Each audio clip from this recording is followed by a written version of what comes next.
La palabra diseño es un préstamo de la palabra italiana disegno. La palabra diseño se refiere a un boceto, bosquejo o esquema que se realiza ya sea mentalmente o en un soporte material antes de concretar la producción de algo. El término también se emplea para referirse a la apariencia de ciertos productos en cuanto a sus líneas, formas y funcionalidad. En este video vamos a ver algunos tipos de diseño en investigación. El diseño de investigación es el marco con el que el investigador planifica su investigación. Incluye el tipo de investigación, su objeto, técnicas, población, análisis de datos y el procedimiento para realizar el estudio. Dicho de otro modo, el diseño de investigación establece los parámetros de cualquier investigación. Vamos a comenzar a hablar de los diseños de investigación usados en psicología. Recordemos que el método científico lleva una serie de pasos. Plantea un problema de investigación, crea hipótesis y luego las deriva en términos de operación.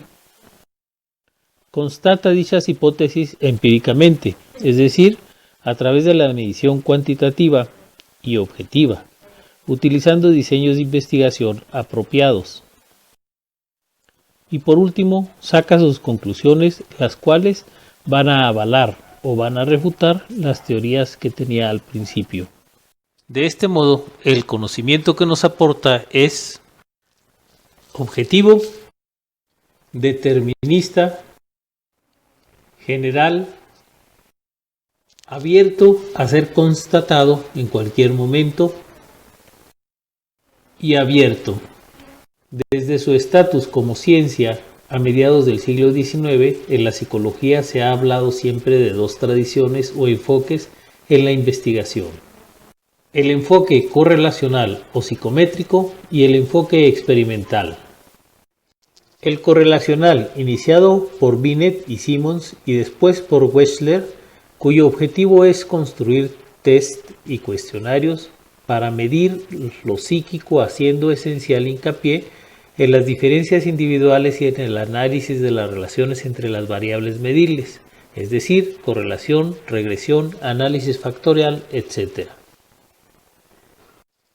El experimental, basado en la búsqueda de leyes generales de la conducta mediante la experimentación de laboratorios y establecimiento de relaciones causales entre variables, priorizando técnicas estadísticas inferenciales como las pruebas T y el análisis de varianza. En el diseño de la investigación debemos distinguir tres tipos de variables: las variables independientes o predictoras, las variables dependientes o de criterio y las variables extrañas o concomitantes. Las variables independientes son las que se manipulan, bien directamente por el investigador como manipulación directa, o bien simplemente seleccionando sus niveles de naturaleza por el investigador, manipulación por selección. Esta distinción es muy importante porque determina la distinción entre métodos que pueden ser experimentales cuando hay manipulación directa y cuasi experimentales cuando hay manipulación por selección. Las variables independientes son las que medimos para ver si la manipulación anterior es efectiva o no, y estas pueden usar escalas para ser medidas, las cuales son: variable nominal, es la que mide una característica la cual no puede ser medible por un número exacto. Una variable nominal toma valores que identifican una clase o una categoría en la que se agrupan los objetos. Por ejemplo, cualitativa, cuando determina una clase: los negros, los rojos, los amarillos, los azules y los verdes. Y categórica, cuando determina una categoría: los altos, los bajitos, los gordos, los flacos, los que tienen mucho, los que tienen poco, pero que no pueden ser determinados o medidos exactamente con un número determinado.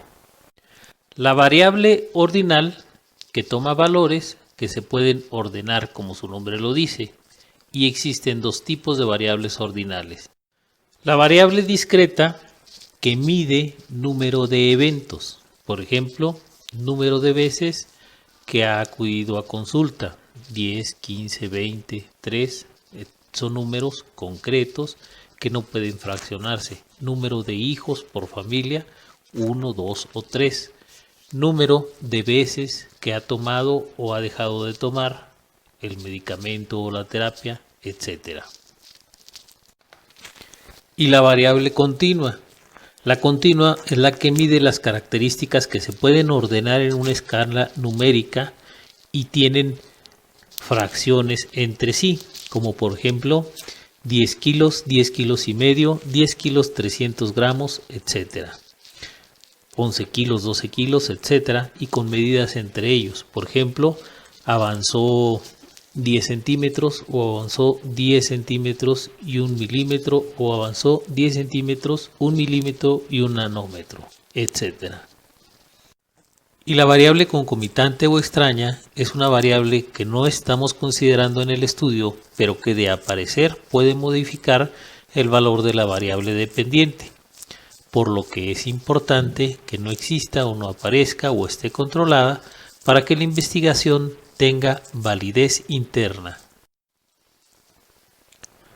Los distintos métodos de investigación en psicología se podrán sistematizar en 4 principales en función del mayor o menor grado de control que el investigador tiene sobre las variables implicadas en la investigación, los cuales los vamos a ver en el próximo video.